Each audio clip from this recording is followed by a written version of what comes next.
Hello and welcome to my keto-friendly no-bake cookies fat bomb tutorial. As with any recipe, please purchase the appropriate ingredients before attempting to make this treat. If you are unable to source the required ingredients in your local grocery store, supermarket, or health food store, consider buying online. If I ever become an Amazon affiliate, I'll put the appropriate links down below.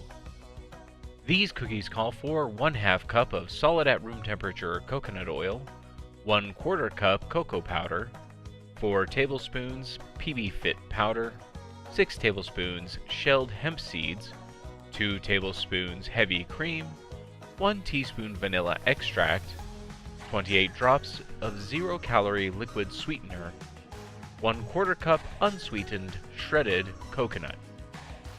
Credit where due. I got this recipe from www.ruled.me, which was the first place I found truly useful information about the ketogenic diet when I first decided to give the diet a try. Exact link to this recipe is in the description below.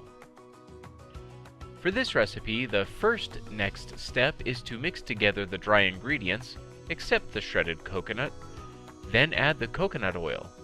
I find it easiest to heat the oil until it's well softened or liquefied to ease mixing it with the dry stuffs. Once well combined, add the liquidy stuff.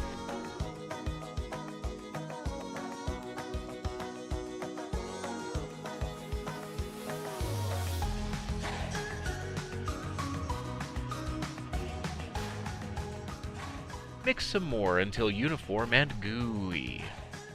Spread the shredded coconut on a flat, easily cleanable surface such as the floor. I kid, unless you have a fantastic maid service.